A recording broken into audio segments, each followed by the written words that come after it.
Okay, so you've seen it everywhere, right? On your social feeds, in magazines, intermittent fasting. But what's the real story?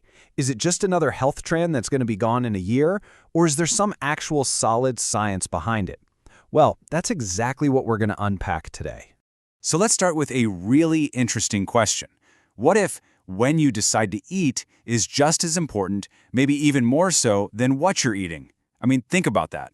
This one simple idea is really the entire foundation of intermittent fasting, and it has some huge implications for our health. All right, first things first. Before we get into the weeds, let's make sure we're all on the same page. The term intermittent fasting gets thrown around a lot, but what does it actually, mean? Let's break down the core concept.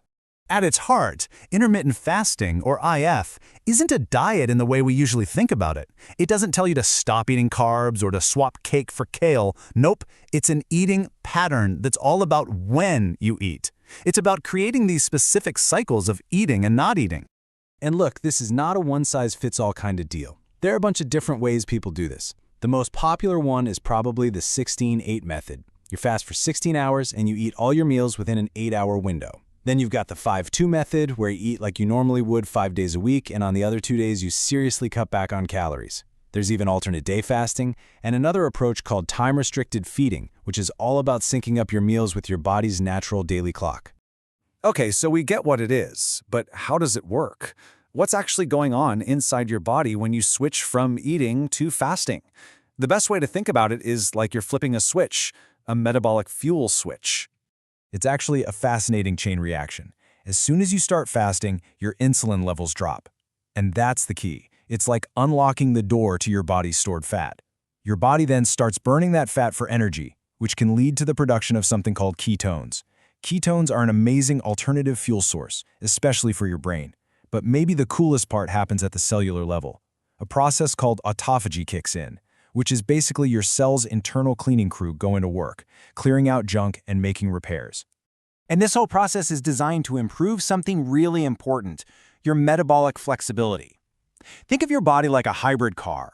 A really efficient hybrid car can seamlessly switch between using gas and using its electric battery, right? Well, that's what metabolic flexibility is for your body.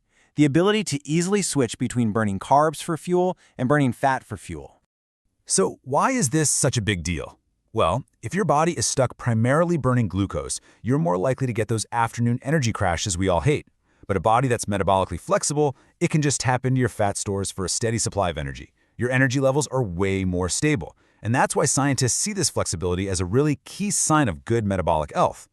So we get the science, we get the mechanics, but what about the results? The good stuff. What are the potential payoffs that all the research is pointing to? Let's dive into the evidence. And I really want to stress this point. We're not just talking about what some influencer on Instagram said. We're looking at findings from actual clinical studies, things the scientific community is actively investigating right now.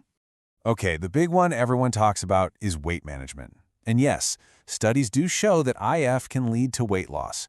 A lot of the time, that's simply because if you have a smaller window to eat, you naturally end up eating fewer calories overall. But what's really interesting here is that some evidence suggests it might help you hold on to your muscle mass while losing fat, which is huge. That's especially true if you're getting enough protein and doing some resistance training. Next up, insulin sensitivity. This one is so important. By giving your body regular breaks from processing food, your insulin levels naturally decrease. Over time, that can help your body become more responsive, more sensitive to the insulin it does produce. This is a potential game changer for people dealing with insulin resistance or prediabetes. And the potential wins don't stop there. We're also seeing promising signs for heart health. Some studies are pointing to potential improvements in key markers, like better blood sugar control, lower triglycerides, and even healthier blood pressure. Now, we definitely need more long-term research, but these are all really encouraging signs. But hang on, it can't all be good news, right? To get a truly balanced picture, we have to look at the other side of the coin. We need to talk about the risks and the red flags. What are the things you absolutely have to keep in mind? And this is crucial, because intermittent fasting is absolutely not for everyone. If you just use your eating window as an excuse to eat junk, you can end up with nutritional problems. For some women, especially those under a lot of stress or with low body fat, it might disrupt hormones. For anyone with a history of eating disorders, it can be a really dangerous trigger. And for athletes, if you don't time your food intake properly around your training, your performance could take a serious hit. So that naturally brings us to the most important question of all, right? After hearing all this, how do you figure out if this is a tool that could actually work for you, or if it's something you should probably just steer clear of? Let's break this down. Who might be a good candidate? Well, maybe someone who's looking for a more structured way to approach eating, or someone dealing with insulin resistance, but always with their doctor's guidance. Now, on the other hand, who needs to be really cautious? We're talking about pregnant or breastfeeding women, anyone with a history of eating disorders, or people with certain chronic medical conditions. The single most important takeaway here is that you have to talk to a medical professional. This is not something to just jump into. Okay, we've looked at the science, the potential benefits, and the very real risks. So where does that leave us? Let's tie all of this together and get to the balanced bottom line. I think this quote just nails it. Intermittent fasting is neither a miracle solution nor a harmful trend when applied thoughtfully. That last word, thoughtfully, that's everything. It's a tool. And just like any tool, it can be really helpful or potentially harmful, depending entirely on who's using it and how they're using it. Ultimately, if someone is going to try this, their success really boils down to 3 key things. Number 1, personalization. The best approach has to fit your unique body, your goals, and your lifestyle. Number 2, safety. This is non-negotiable. It has to be done with a green light from a healthcare professional. And finally, sustainability. The best health plan in the world is useless if you can't stick with it. And we have to remember the big picture here.